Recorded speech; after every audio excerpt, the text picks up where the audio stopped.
아멘. 하나님 말씀을 보겠습니다. 마태복음 19장 1절부터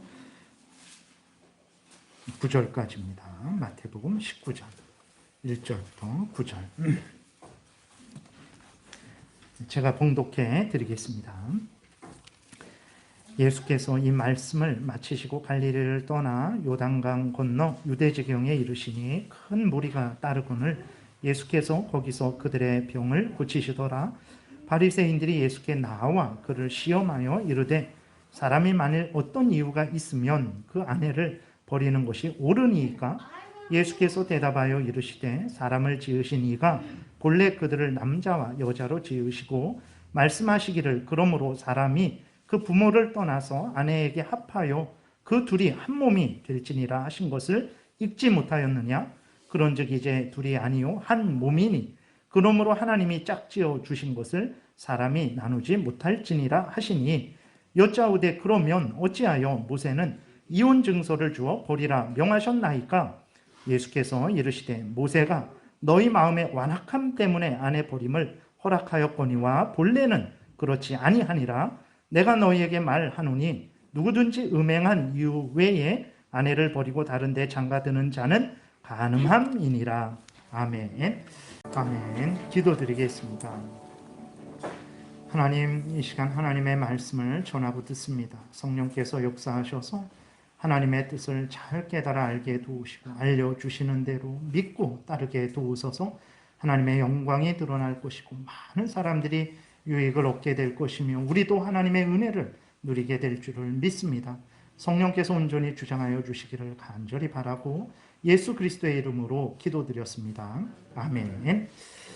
예, 오늘은 이제 이혼과 재혼에 대해서 좀 말씀을 드리는 시간을 갖고자 합니다. 아직까지 몇 주간에 걸쳐서 결혼에 대해서 말씀을 드렸고, 결혼이 있으면 또 거기에는 항상 이혼과 재혼이 있는데, 한 시간도 안 되는 시간 동안에 이혼과 재혼에 대해서 충분히 성경을 살펴본다라는 것은 불가능하지만, 그럼에도 불구하고 하나님께서 이제 성경에서 이 결혼에 대해서만 말씀하신 것은 아니고 이혼과 재혼에 대해서도 성경을 통해서 우리에게 말씀하셨어요. 그래서 성경이 말하는 이혼과 재혼이 어떤 것인지에 대해서 우리가 알아야 되겠고, 또 오늘날은 사탄의 그 괴계가, 인간의 탐욕이 온 세상을 참 휩쓸고 있습니다. 그래서 이러한 죄악된 사상에 물들지 않고 우리 자신을 굳게 지켜서 하나님 앞에서 바르게 결혼 생활하기 위해서 반드시 우리가 성경에서 말하는 것들을 살펴봐야 되고, 또 그리고 우리의 자녀들에게 분명하게 하나님이 성경을 통해서 말하는 결혼이 뭔지, 이혼이 뭔지, 재혼이 무엇인지에 대해서 알려주기 위해서는 우리가 참 이혼과 재혼 불편한 이야기가 될 수 있지만 그럼에도 불구하고 하나님 앞에서 우리가 살펴봐야 됩니다. 이렇게 말씀을 드리는 것은 어떤 사람 이혼했대, 재혼했대, 그 과거를 살펴갖고 정죄하고 그렇게 함부로 피해를 주라고 말씀을 드리는 게 절대 아닙니다. 그래서 우리에게는 그렇게 아니라 하나님이 성경을 통해서 알려주시는 뜻이 무엇인지, 그래서 우리가 바르게 살아가게 하기 위해서 성경이 이야기하고 있으니까 우리가 이것을 다루는 거예요. 그래서 드러나지 않는 일들을 일부러 드러내서 그렇게 하면 그것은 하나님이 기뻐하시지 않는 일이라는 것을 우리가 또 명심하고, 그리고 이혼이나 재혼한 사람들에 대해서 함부로 판단하고 그렇게 정죄해서는 절대로 안 됩니다. 우리가 항상 성경에 근거해서 이웃을 내 몸과 같이 사랑하는 마음과 태도로 서로를 대해야 되겠습니다. 이제 본문으로 들어가겠습니다. 이혼과 재혼에 대해서 우리가 살펴봐야 되는 그 이유에 대해서 말씀을 드렸고, 이혼과 재혼, 먼저 이혼에 대해서 이제 세 가지 기독교 안에 입장이 있어요. 첫 번째로는 인간의 자유를 아주 극단적으로 주장해요. 그래서 이혼은 얼마든지 가능하다라고 주장을 합니다. 하고 싶으면 해라. 성격이 안 맞냐? 그럼 헤어져. 너 그 성격이 안 맞는 사람과 일평생 살면서 맨날 싸우고 그렇게 행복이 어딨냐? 그러니까 이혼하고 그렇게 행복하게, 너 자유롭게 너 성격 맞는 사람과 또 합해서 살면 되지. 돈이 없어? 돈 없으면 헤어져. 돈 있는 사람과 재혼하면 되지. 시댁과 친정에 문제가 있어? 그것 때문에 괴로워? 그럼 헤어져. 얼마든지. 우리의 행복이 최고의 목적이니까 그것은 이혼할 수 있어 라고 이렇게 주장하는 사람들이 있어요. 그건 기독교 안에도 이러한 생각을 가진 사람들이 있는데 이러한 주장은 절대 성경의 주장이 아닙니다. 성경에 근거한 주장도 아니에요. 그리스도인들이 결코 듣고 따라서는 안 됩니다.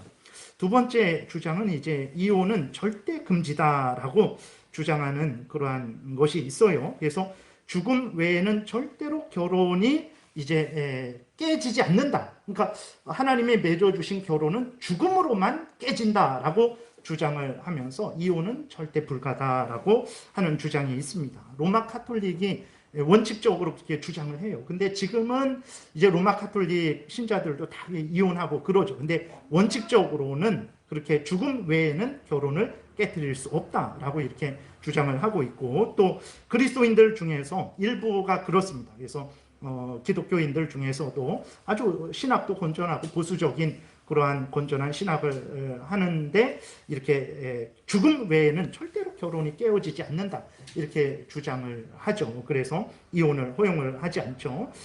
그러한 주장이 있습니다. 근데 이러한 주장은 좀 소수의 주장이고 일반적으로 보수적인 기독교에서 주장하는 것은 무엇이냐면 예외적으로 이혼을 허락하는 경우예요. 그러니까 성경이 말하는 그 대로 이혼을 허락을 하는 경우입니다. 그러면 성경이 말하는 이혼의 이유가 뭐냐, 원인이 뭐냐 그랬을 때 음행과 버려둠 이 두 가지예요. 음행과 버려둠에 한해서만 이혼을 허용을 합니다. 그리고 특별히 요사이는 이제 생명에 위협이 되는 폭력이 이루어지는 경우가 많죠. 그랬을 때는 예외적으로 신중하게 그런 것을 또 허용을 하기도 합니다. 그러니까 일반적인 언어 폭력을 했어. 내가 생각하기에 이거는 뭐 모욕죄 이런 게 아니고 정말 이렇게 심각한 생명에 위협이 되는 그런 차원이 있을 때에는 예외적으로 이렇게 허용을 하기도 해요. 이제 또 그 다음으로 우리가 이혼에 대해서 말할 때 먼저 전제해야 될 것은 무엇이냐면 하나님이 이혼 제도를 만드신 것은 아니라는 것을 우리가 그것을 분명히 생각을 해야 됩니다. 하나님은 창세기 넘겨보세요. 2장 네. 이게 제가 저거를 이게 성구를 넣는 거를 잘못 넣은 것 같아요. 다음에 이렇게 하면 되고 창세기 2장 24절에 보게 되면 이렇게 기록되어 있어요. 이러므로 남자가 부모를 떠나 그의 아내와 합하여 둘이 한 몸을 이룰지로다라고 이렇게 하나님이 결혼을 제정하셨지 결혼만 제정하셨지 하나님이 이혼을 제정하시지는 않았어요. 그러면 이혼이 있잖아요. 성경에도 이혼이라는 말이 있고 우리의 현실 속에서 이혼이 이제 행해지고 있단 말이에요. 그러면 이혼이라는 것은 어떻게 있게 된 것인가? 하나님이 만드신 것이 아니라면 어떻게 있게 된 것인가? 원래는 없었던 건데 인간의 죄악으로 인해서 인간의 음행과 탐욕 때문에 그 버려둠 때문에 이혼이 있게 된 거예요. 그러니까 이혼은 하나님이 만드신 게 아니고 인간의 죄악으로 인해서 그렇게 결혼이 깨어지는 결혼의 언약이 깨어지는 그 일이 있게 됐다는 것을 우리가 먼저 그것을 전제해야 됩니다. 오늘 본문으로 들어가서 오늘 본문에서 보게 되면 바리새인들이 예수님에게 이혼에 대한 질문을 해요. 근데 정말 이혼에 대한 하나님의 뜻이 궁금해서 질문한 것은 아니고 이제 예수님이 말하는 것을 책잡아 갖고 예수님을 올무에 빠뜨리려고 고소하든지 어떻게든 예수님을 넘어뜨리려고 그런 마음으로 질문을 합니다. 3절에 보게 되니까 바리새인들이 예수께 나와 그를 시험하여 이르되 예수님을 시험하기 위해서 나온 거예요. 사람이 어떤 이유가 있으면 그러니까 이유가 있으면 아내를 버리는 것이 옳습니까? 그러니까 버린다라는 것은 이혼한다라는 거예요. 내어 쫓는다, 이렇게 버린다, 이게 끊어진다 그런 의미거든요. 그래서 아내를 버리는 것이 그러니까 이혼하는 것이 이혼시켜 내보내는 것이 옳은 일입니까? 라고 이렇게 질문을 해요. 예수님 당시 유대인들 중에서도 이제 좀 자유로운 사람들이 있었고 보수적인 사람들이 있었어요. 그래서 이혼을 허락하지 않는 사람들도 있었는데 동시에 이혼을 마음껏 해도 된다라는 그런 사람들이 있었어요. 그래서 뭐 보게 되면 뭐 아침에 빵을 준비하는데 빵을 태웠어요. 아니면 뭐 불을 꺼뜨렸어요. 오늘날에는 가스레인지나 라이터나 뭐 그런 게 있으니까 불 꺼줘도 뭐 아무 때나 불을 필 수 있지만 그 당시에는 쉽지 않잖아요. 그러니까 불씨가 항상 있었어야 되는데 그 불을 꺼뜨린다든지 아니면 남자가 더 좋은 여자가 생겼어요. 그러면 이혼을 할 수 있다라고 주장을 하는 그런 일도 있었어요. 그러면서 이혼 증서를 써서 뭐 얼마든지 이혼할 수 있지라는 주장을 하는 사람들도 있었습니다. 그러니까 바리새인들이 예수님께 질문을 하는 거예요. 그러니까 이러저러한 이유 때문에 이혼하는 일이 옳습니까? 라고 이렇게 예수님에게 질문을 한 거예요. 바리새인의 질문을 받은 예수님이 어떻게 답변하시냐면 새로운 결혼 제도를 말씀을 하시는 것이 아니라 창세기 2장에서 우리가 지금 방금 말씀드렸던 그 하나님이 정하신 결혼 제도를 다시 한번 분명하게 확립을 하십니다. 그러니까 결혼이라는 것은 구약 때 결혼 다르고 신약 때 결혼 다르고 뭐 예수님 당시 다르고 지금 다르고 아니에요. 결혼은 하나님이 정하신 창조 질서입니다. 그 원칙은 원리는 동일하다라는 것을 우리가 분명히 기억해야 돼요. 그래서 예수님이 4절부터 6절까지 바리새인들에게 분명하게 답변을 하시죠. 예수께서 대답하여 이르시되 사람을 지으시니가 본래 그들을 남자와 여자로 지으시고 말씀하시기를 그러므로 사람이 그 부모를 떠나서 아내에게 합하여 그 둘이 한 몸이 될지니라 하신 것을 읽지 못하였느냐? 창세기 2장의 말씀이죠. 그런즉 이제 둘이 아니요 한 몸이니 그러므로 하나님이 짝지어 주신 것을 사람이 나누지 못할지니라 라고 이렇게 분명하게 말씀을 하십니다. 그러니까 하나님이 결혼을 정하실 때 그 나누이지 못하도록 하나님이 결혼을 정하신 것이다. 결혼한 것은 우리가 결혼한 것이지만 하나님이 짝지어 주신 것이다. 하나님이 짝지어 주신 것을 누가 그것을 나눌 수 있겠느냐? 인간이 하나님이 하신 일을 인간이 나누게 할 수 있느냐? 그럴 수 없다. 결혼은 그러니까 원칙적으로는 이혼을 해서는 안 된다라고 이렇게 예수 그리스도께서 창세기 2장의 말씀을 들어서 분명하게 말씀을 하셨어요. 그렇게 되니까 예수님의 말씀을 들은 바리새인들이 옳다구나 했습니다. 왜 그러냐면 신명기 24장에 그 7절에서 말하는 거는 신명기 24장의 말씀인데 좀 시간상 살펴보지는 못하겠습니다. 그래서 여러분들이 나중에 한번 읽어보세요.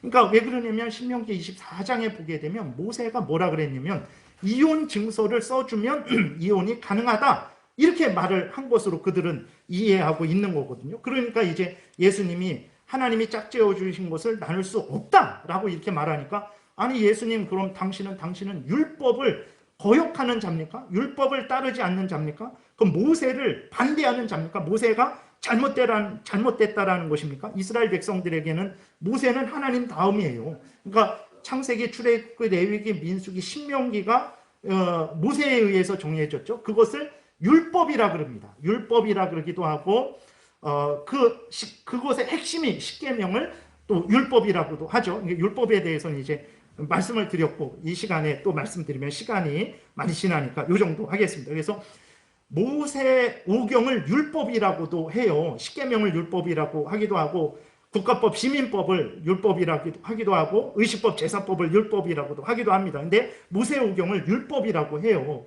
거기에 하나님의 법이 다 들어있으니까. 근데 모세는 신명기 24장에서 이혼 증서를 써주면 이혼이 가능하다라고 했는데 아니 예수님 당신은 그럼 모세가 잘못됐다는 말인가요? 율법이 잘못됐다라는 말입니까? 이거는 죽을 수도 있는 죄예요. 그랬을 때 그러면서 이제 바리새인들이 예수님께 따져 묻는 것이 7절이에요. 여짜오되 그러면 어찌하여 모세는 이혼 증서를 주어서 버리라 명하였나이까? 라고 이런 식으로 질문을 하는 거죠. 예수님이 이제 그 바리새인들의 그 항의를 들으시고 모세가 이혼 증서를 써주라라고 한 의미가 어떤 의미인지에 대해서 8절에서 말씀을 하세요. 예수께서 이르시되 모세가 너희 마음에 완악함 때문에 강팍함 하나님 앞에서 교만함 하나님의 뜻을 따르고자 하지 않는 그러한 완악함 때문에 아내 버림을 허락하였거니와 본래는 그렇지 아니하니라. 무슨 말이냐면 모세 당시의 사람들도 아주 완악했어요.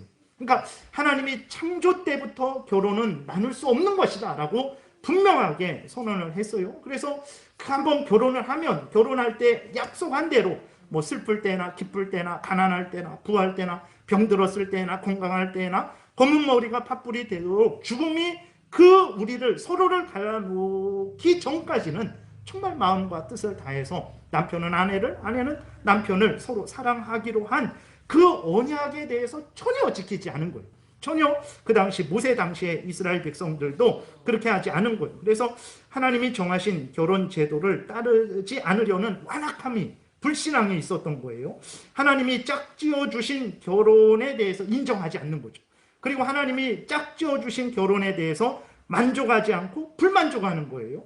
여자는 남자를, 남자는 다른 여자에 대한 음욕을 품는 그러한 온갖 그러한 악행이, 그 강팍함이 모세 당시에도 있었던 거예요. 그리고 그것으로만 있는 게 아니라 그 강팍함을 따라서 마음대로 이혼하는 일들이 있었던 거예요. 그래서 24장에 보게 되면 남자가 여자를 내어 쫓는다, 이혼 증서를 주고 내어 쫓는다 그러는데, 그때는 남자가 모든 권한이 있었으니까 남자에게 하는 거지 남자에게만 해당되는 거 아니에요. 오늘날에는 여자나 남자나 거의 비등한 권한을 갖고 있죠. 시대 상황 때문에 남자를 위주로 그렇게 말을 하는 것입니다.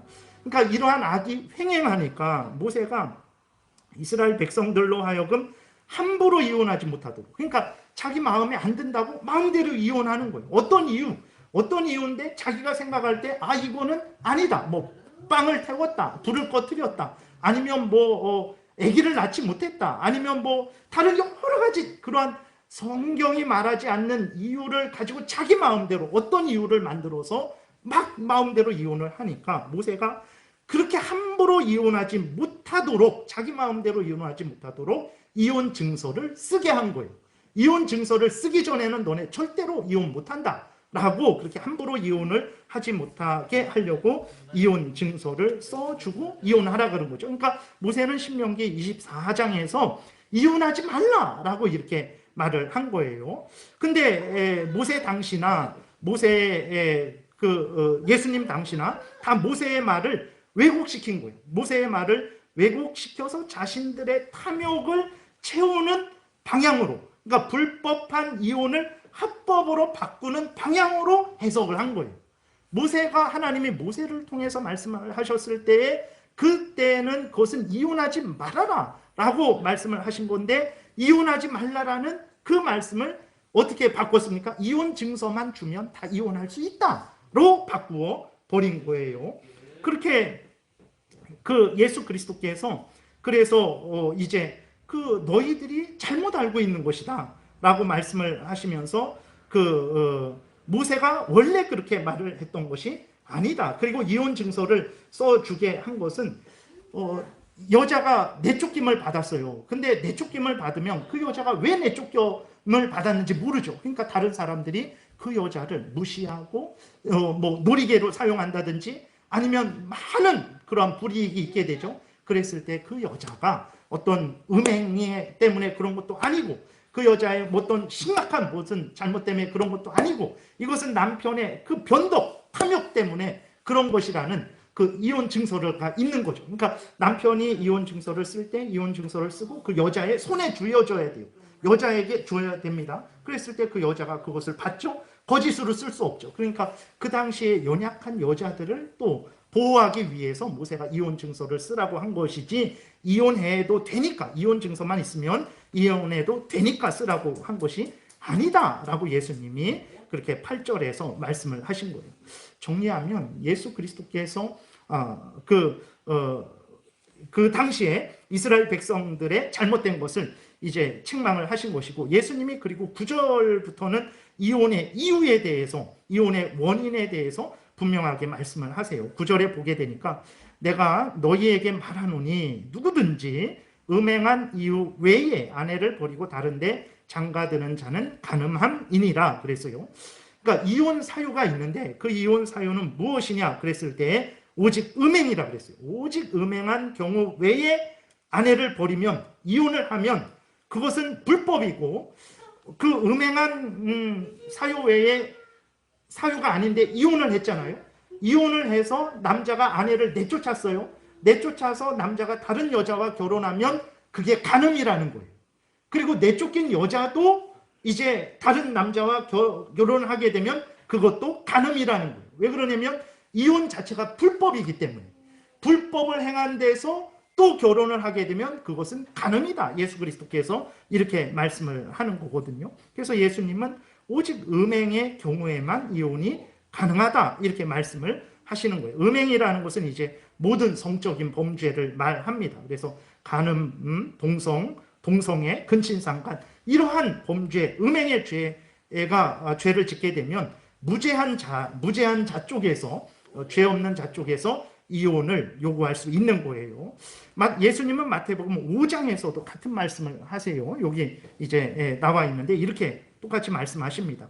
또 일러스되, 여기에서 또 일러스되라는 것은 신명기 24장을 말하는 게 아니에요. 왜 그러냐면 앞에서 말씀드린 그 모세가 말한 것을 예수님이 말하는 게 아닙니다. 이것은 뭐냐면 말라기 이후에 예수님 오실 때까지 한 400년의 기간이 있어요. 근데 그 당시에 이스라엘 백성들이 타락을 합니다. 타락을 해서 어떻게 타락을 하냐면 그 구약 성경 창세기부터 그 말라기까지 그 구약 성경을 그대 올바르게 해석을 해서 그렇게 따르는 게 아니라 그 사람들이 나름대로 그 구약 성경을 해석을 해요.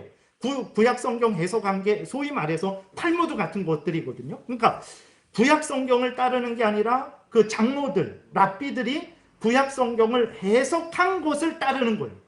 그 해석한 것을 절대 법칙으로 삼고 따라서요. 구약 성경을 따르는 게 아니라 구약 성경을 해석한 그들의 장로들이 해석한 전통, 마태복음 15장에 보게 되면 사람의 유전, 장로들의 전통, 그것을 절대적으로 믿고 따랐거든요. 그 장로들의 전통은 어떻게 신명기 24장을 해석했냐면 앞에서 말씀드린 대로 이혼 증서만 있으면 이혼할 수 있다. 밥을 안 해줬으면 이혼할 수 있다. 청소를 안 했으면 이혼할 수 있다. 이런 식으로 이혼할 수 있다. 다만 이혼 증서만 쓰면 합법적으로 이혼할 수 있다. 이런 식으로 생각을 했던 거거든요. 그래서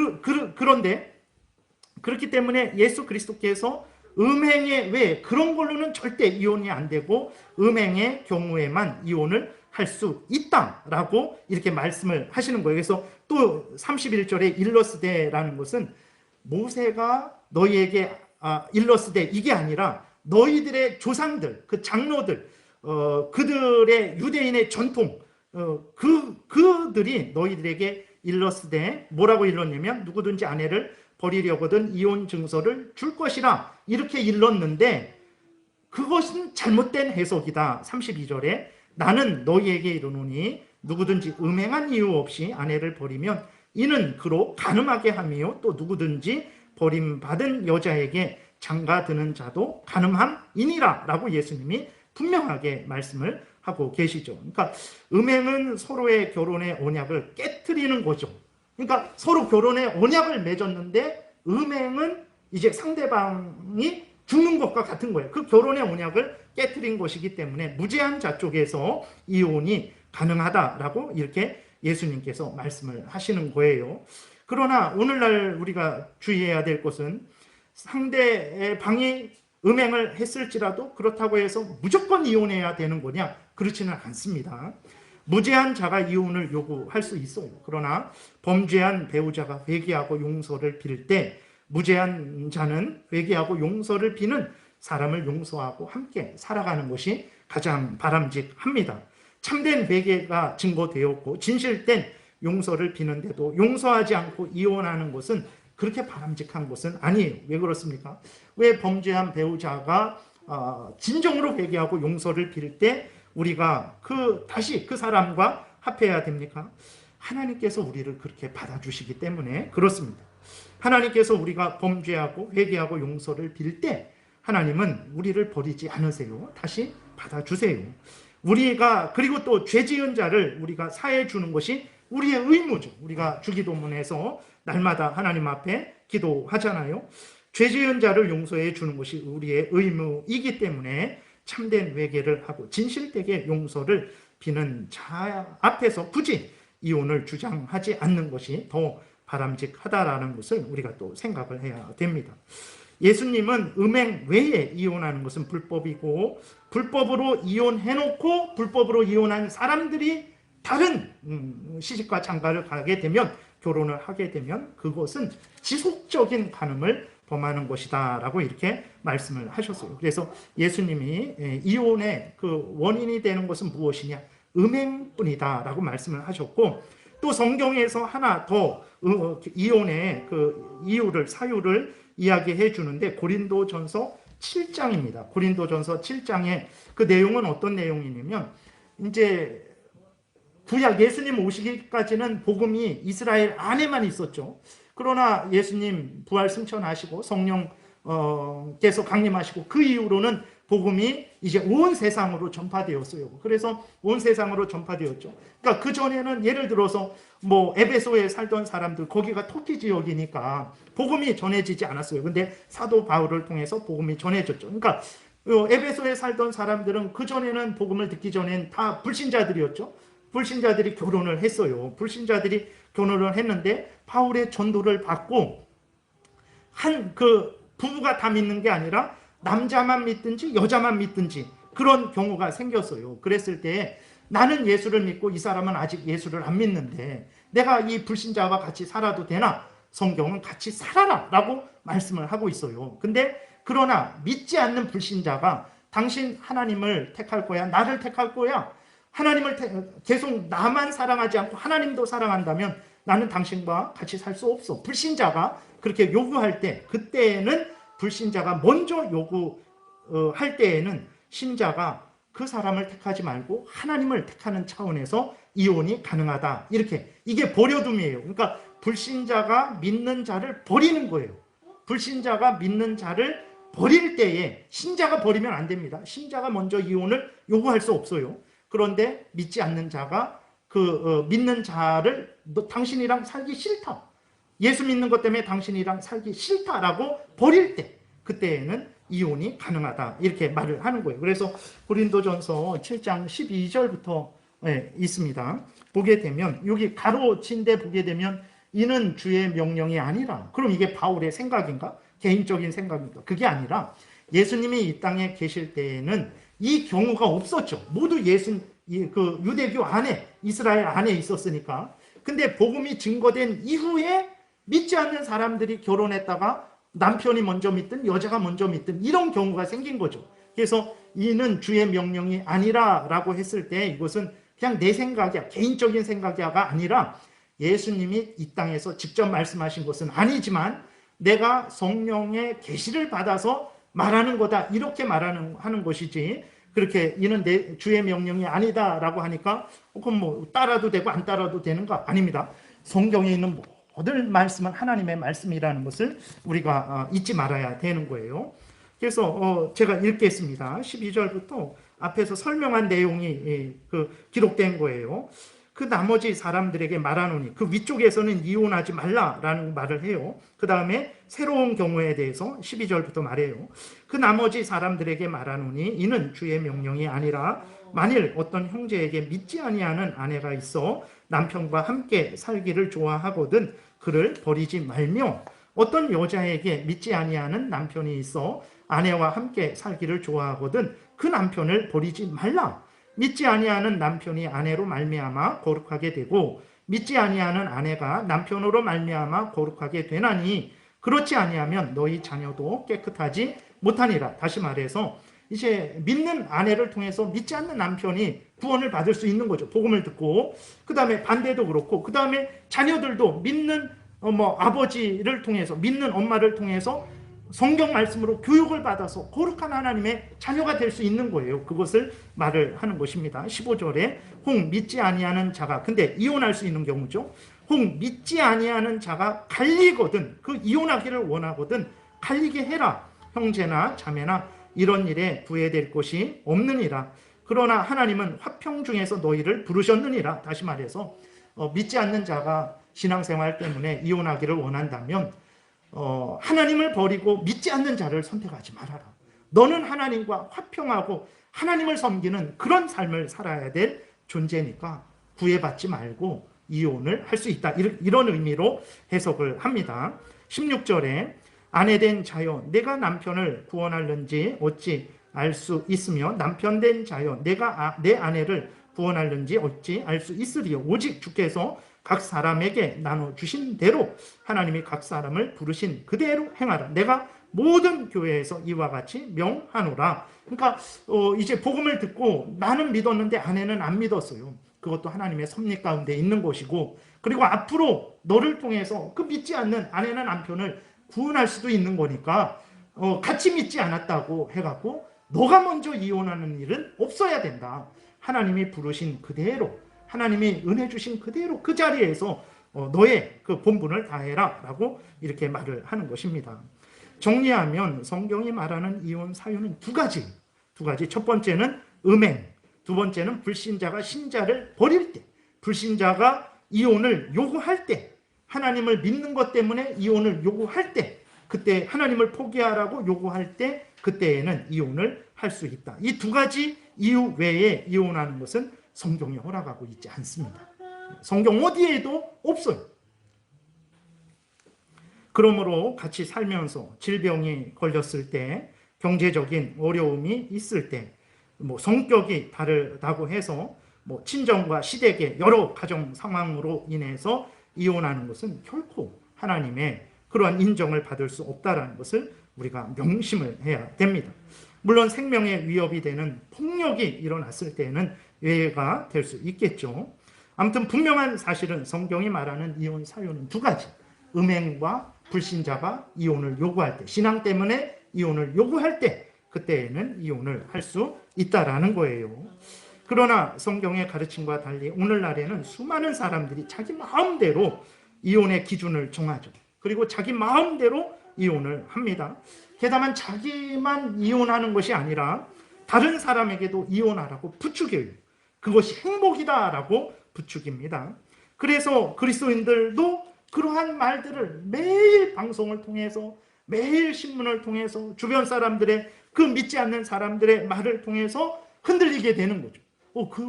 성격이, 나랑 남편이 성격이 안 맞으니까 이혼해도 되는 것 아닌가? 라는 이러한 잘못된 생각을 하는 거예요. 그러나 다시 말씀드리지만 살펴본 대로 성경이 이혼을 허용하는 경우는 두 가지. 배우자의 음행, 불신자의 유기. 그리고 또 배우자의 음행일지라도 반드시 이혼해야 되는 것은 아니에요. 중심으로 회개하고 서로 합치기를 위해서 노력을 먼저 해야 됩니다. 그 사람이 정말 회개하지 않고 끝까지, 그럴 때는 어느 정도 이제 그것을 개인적으로 판단하는 것이 아니라 교회적으로 당회를 통해서 그러한 질의를 받고 판단해서 그렇게 이혼을 할 수 있는 거죠. 근데 범죄한 배우자가 진심으로 회개하고 진심으로 용서를 빌 때에는 용서하고 같이 사는 게 하나님의 뜻입니다. 성경이 말하는 이유로 이혼하지 않을 때 그것은 불법적인 이혼이 됩니다. 불법적인 이혼을 한 자들은 어떻게 해야 됩니까? 회개하고 다시 합쳐야 돼요. 네. 불법적인 이혼을 했는데 음행과 그 불신자의 이혼 요구가 아닌데 이혼을 했으면 그냥 따로 살든지 계속 그렇게 살든지 같이 합치는, 회개하고 합치는 게 올바른 일이고, 그렇게 못했다면 결혼하지 말고 그대로 살아야 돼요. 불법적인 이혼을 해놓고 서로 간에 어쨌든 원인 제공자가 누군지 간에 서로 결혼을 한다면 그것은 서로가 간음을 행하는 거예요. 그리고 불법적인, 그러니까 배우자가 음행을 했을 때에 음행을 해서 이혼을 했잖아요. 음행한 배우자에게는 그러니까 교회적으로 결혼의 권리가 주어지지 않습니다. 그 사람은 혼자 살아야 돼요.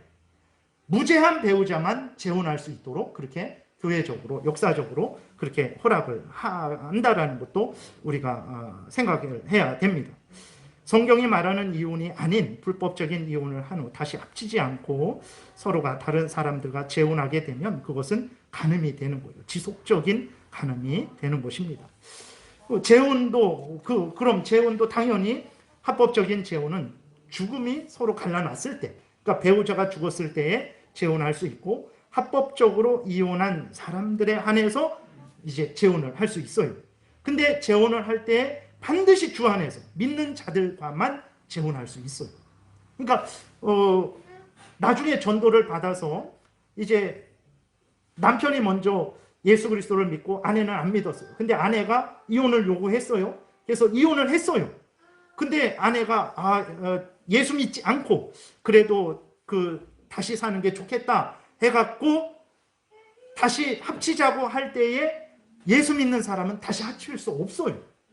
같이 살았던 그러한 아내지만 왜 그렇습니까? 믿지 않기 때문에, 불신자이기 때문에, 결혼 언약이 깨졌기 때문에 다시 합칠 수 없어요. 물론 이 결혼 언약이 깨지지 않았다라고 주장하는 사람들도 있지만 보통적으로는 결혼 언약이 깨진 것으로 봅니다.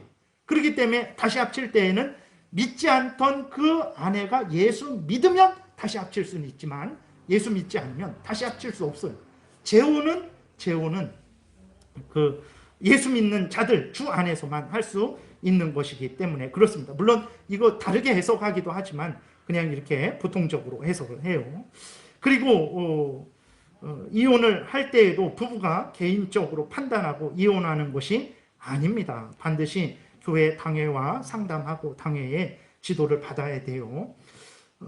오늘날 이게 이상하지 않은 거예요. 왜 그러냐면 오늘날 이혼할 때, 오늘날에는 우리나라 같은 데서는 국가의 판결만 중요하게 생각을 하죠. 국가의 판결을 절대적인 기준으로 생각을 하지만 성경을 보게 될 때에 그러지 않습니다. 하나님께서 이 땅에 교회를 세우셔서 하나님의 백성들을 돌보고 다스리게 하셨고 국가를 세우셔서 모든 그리스도인들을 포함한 모든 불신자들을 다스리고 돌보게 하셨기 때문에 그리스도인들은 반드시 국가의 지도만 받는 것이 아니라 교회 당회의 지도를 받아야 되는 거죠. 그러나 오늘날 우리나라에서는 국가의 판결은 받아도 당회의 지도를 받는 일들은 거의 없어요. 그러니까 당회의 권위가 거의 없어진 거죠. 그만큼 이제 첫 번째로는 교회가 교회의 역할을 못하는 것, 당회가 당회의 역할을 못하는 것, 그런 일을 하려고 하지 않는 거죠. 두 번째로는 성도들도 교회를 가볍게 여기는 거예요. 당회를 아무렇지도 않게, 재판, 일반 법정은 대단하게 여기지만 당회, 교회의 7위회인 당회를 가볍게 여기는 거죠. 이러한 문제는 이제 교회의 무책임과 성도들의 교회에 대한 그러한 경시가 합쳐져서 그렇게 된 것입니다. 우리가 회개하고 정말 다시 세워야 될 그러한 일들이죠. 근데 이러한 것은 결국은 교회와 성도들에게 이제 피해가 돌아가게 돼요. 예를 들어서 성도들이 교회의 지도를 받지 않을 때 어떻게 됩니까? 자기들 마음대로 불법적으로 이혼을 하게 돼요. 그 다음에 두 번째로 불법적으로 이혼을 한 다음에 그것을 해결해야 됩니다. 그것을 당회의 지도를 받아서 잘 해결해야 되는데 그러지 않으니까 또 자기들 마음대로 재혼을 하게 돼요. 계속 죄가 반복이 더 깊어지게 되는 거죠. 예를 들어서 불법적으로 이혼을 했을 때 이 문제를 해결하지 못하게 된다면 교회적으로는 이제 그 평생 간음의 삶을 살게 되는 거죠. 그러니까 개인적으로 당연히 회개해야 됩니다. 하나님은 용서해 주세요. 근데 앞에서 계속해서 결혼에 대해서 말씀드리고 오늘 이혼과 재혼에 대해서 말씀드리는 것은 뭐냐면 이게 교회의 일이기 때문에 그래요. 세례와 성찬같이 성례는 아닙니다. 하나님이 정하신 그 예식은 아니지만 지난번에 말씀드렸듯이 결혼의 목적이 무엇입니까? 서로 돕고 이제 인류의 번성을 위하는 거죠. 근데 그것만 있는 것이 아니고 서로 도와서 하나님의 영광을 위해야 되고 교회의 자손의 번성을 위해야 되는 거예요.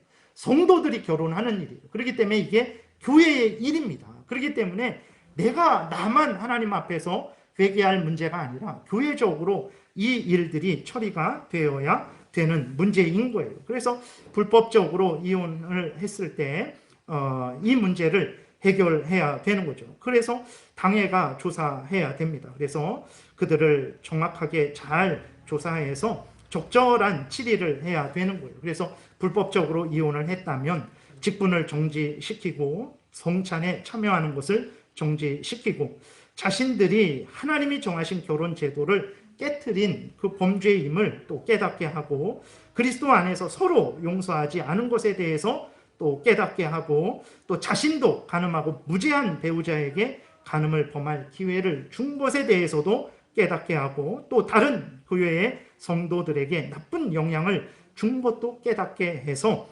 회개하게 해야 되는 거예요. 하나님 앞에서 회개하게 해야 되고 이제 자신들 스스로도 중심으로 회개해야 되는 것입니다. 이렇게 7일을 하는 것은 그 사람들을 모욕하기 위한 것이 아닙니다. 그들의 잘못된 것을 지적해서 그들로 하여금 하나님 앞에 개인적으로 회개하게 하고 교회적으로도 하나님 앞에서 회개하게 해서 그들을 정말 하나님 앞에서 용서받은 자로서 삶을 살아가게 하기 위해서 당회가 이러한 7일을 하는 거예요. 그런데 교회의 당회가 이러한 역할을 하지 않고 성도들도 교회의 7일을 받지 않으려고 하면 이 문제가 교회적으로는 해결되지 않는 거예요.